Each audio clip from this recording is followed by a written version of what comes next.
Thank you. All right, now we're recording. We are live in 3, 2, 1. You're on. Okay. All right. So our first topic to discuss.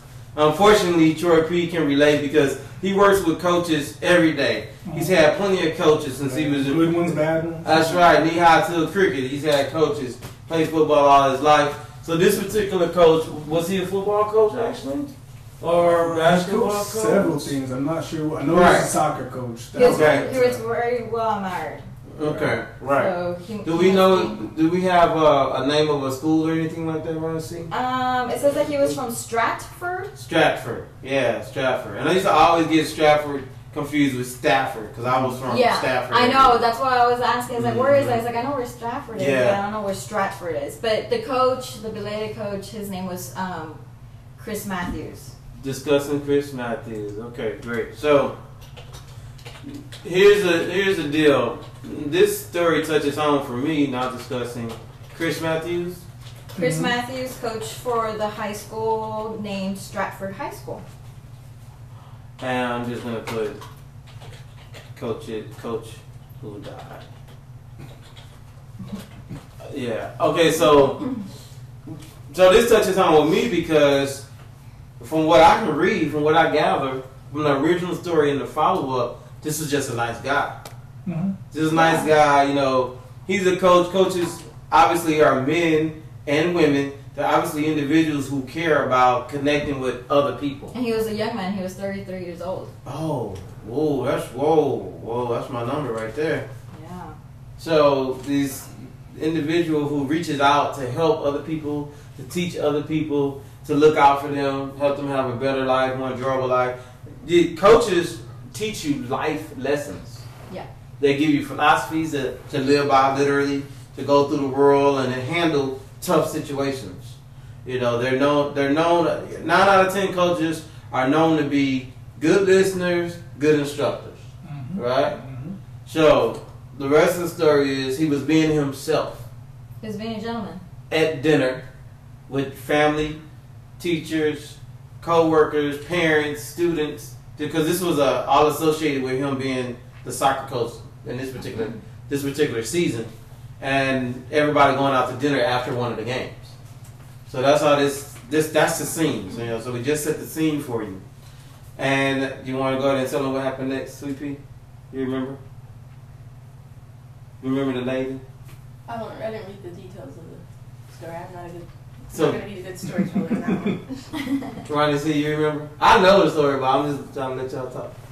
The information that I know is that, you know, he was walking this woman, a mother of one of his, you know, students. Players, yeah. Right, one of the players to her car.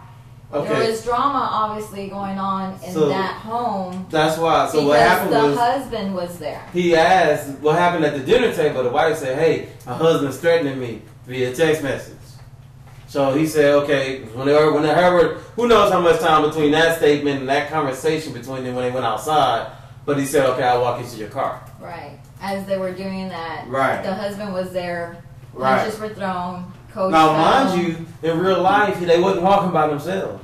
Yeah. They're walking with other students, other parents, you know, other coaches, assistant coaches, even possibly.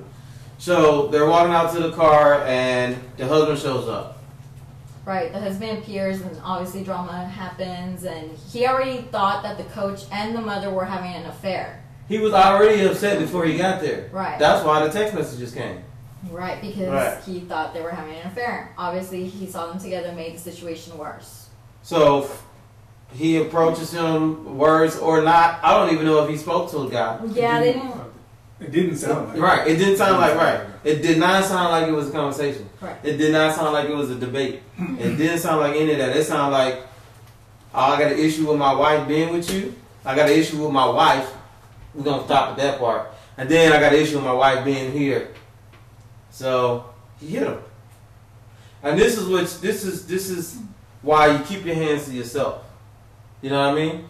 Because he hit that man, and the worst thing, this is your parents always tell you, don't horseplay, because somebody might get hurt.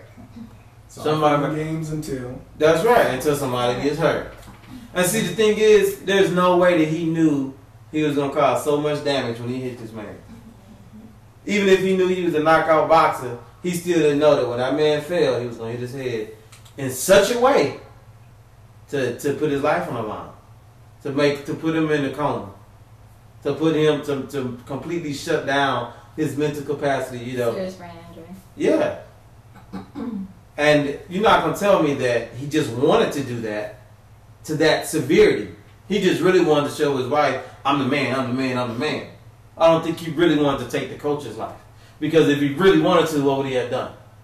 Came with a gun. Came with a knife, right? Wearing him over with the car. You see what I'm saying? Those are intentional efforts to take a life. This was an intentional effort to humiliate a nice guy, you know, the street code of I can beat you up, so I'm better than you. It was on that level. A little correction, and it makes a little bit more sense to the drama. Mm-hmm. The mother, it wasn't just the mother of one of his players or one of his students. She was also a teacher, hence the whole affair situation going on because they're co-workers. Right. The whole assumed affair. Assumed, yeah. I mean, unless it's confirmed. No. Right. No. So the whole assumed affair. Which that's more detail. I guess they've continued to update the story. Because that's way more detailed than when it first came out. When I first read about it. Because I didn't hear anything about an affair or anything like that. Well, that was the beginning of it. But, Well, so they're co-workers. So So- that's where the assumption of the affair came about. And to my understanding, they were the couple.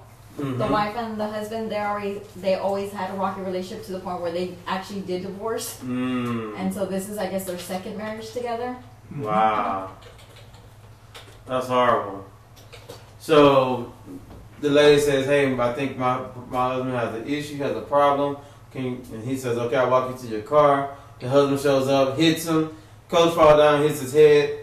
Never wakes up again. Never wakes up again. That's it. That's the end of his life. A few days later, he transitioned on to another life. So, what's so jacked up, Troy Creek? What did the wife do? The woman in question. The So woman in the middle. After she asked him to walk her to her car, Mm-hmm. he passes away on Sunday. Her husband needs to show up in court on Monday morning. And guess who's there holding his hand, rubbing his shoulders in court? The one that caused all this drama. The one that caused all these problems. And there's no other two ways to mention it. There's no other two ways to say it. If she knew she was with that kind of man, she should not have put another man in danger. You see what I'm saying? If she knew her man was too jealous for her to be hanging out with the coach, if she had a son on the team playing, because some teachers have kids that she still knew her husband was too jealous for her to go do everything else that goes along with being on the team. You see, you understand what I'm saying? Mm-hmm. So she should have said, I'm going to just go home. Y'all go, can you drop my son off? His father will be home when y'all get done. Or I'll send his father to pick him up from the restaurant. I'm just saying, if she knew that that's her companion was like that, she shouldn't be getting anybody else involved. Okay. That's one way to look at it. That's the only way, but go ahead. No, that's one way to look at it because honestly, then she's allowing him to control her by fear. Yes, that's a good option, but honestly, if it was this much turmoil to the point where she felt threatened, guess what? 911, police officer, please escort me to my car. I've been having. But see, you're even allowing it to get to the restaurant point. I'm saying her husband does control her. And until she nullifies that situation, don't you go try to make friends with nobody, male or female. That's what I'm saying. I'm saying don't even leave the house. Because your house ain't ready to be left. You can't leave your house and dude looking for you. Chasing. I'm just saying, like, being mature about who you are and what you bring into the world. Why would you go to your girlfriend's house if your husband gonna come out there? And showing up at the door. Exactly. House slippers. You know, remember Martin? He crazy them up, showing up at the club in his head. You remember that? Yeah. You know, in his house coat and slippers, talking about where the hell you at? They see, you know, you don't do that. So my point is, she was very, very, very selfish for saying, "Hey, I'm in danger, but I'm gonna go be around another man." Yeah. Because that will tick off a man, even if you ain't cheating. You gotta be with him because you scared of me. That's gonna piss off the angry person even more. That's true. That's all I'm saying. So yeah. Now the other side of it is, I'm the nice guy in this story, And I stand by this. Same thing you saying.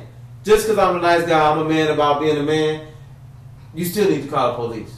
You still need to do everything that you can do. Get a restraining order. Call the police. Tell your mother, your father, this is why I'm breaking up with him. Don't let him come by here and change y'all mind and tell me to go back home to him. You need to do all that. Tell your pastor before you tell me, hey, can you protect me? Can you take care of me? If you've done all that and then you tell me, I'm on your side. But if you just be like, hey, I think you're cute, can you protect me? I'm like, you need to handle that situation. You need to address that with him before you even much come talk to me. Because this is how you wind up dead just for being a nice guy. So that's me even agreeing with the fact that there was an affair. I don't necessarily think there was an affair. Let me correct something because I misread it.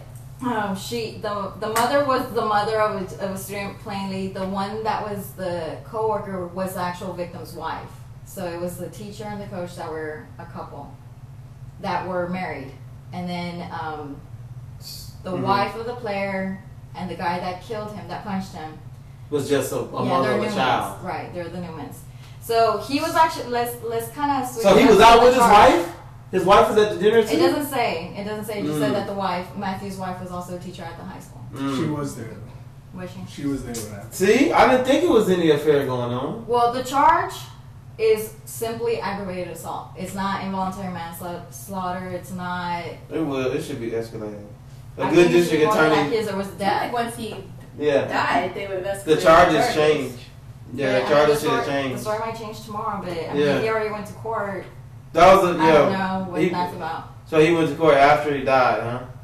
Yeah, but I imagine the charges were already in place. They better change, yeah. They probably said they better change, man. They better. Well, yeah, that's what I'm saying. I mean, just aggravated assault. It's like, no, he died. Yeah. At least involuntary manslaughter or something. Mm-hmm. Just like a car accident. It's like, So, I didn't yeah. mean to, but So, if y'all want to comment on this, please, you can text me 281-804-9342. You can chat on my Facebook wall, facebook.com/Threezo. And you can email threezo@the3zoshow.com. And Sweet Pea, how can they send you a message? How can they reach you? I'm at sweetpea@the3zoshow.com. MC, Troy P. You can text me at 713-483-4352. and me, Ronnie C, at the3zoshow.com. There you go. That works. All right, so definitely a jacked up story. I hate to hear about that because I really relate to this guy, man. I really relate to the guy that's not alive anymore. So, wish his family the best, and I hope to get more solid details as far as what was actually said in court, how he was actually punished, etc., etc. Because I'm really interested in finding out how they handled this. All right, so.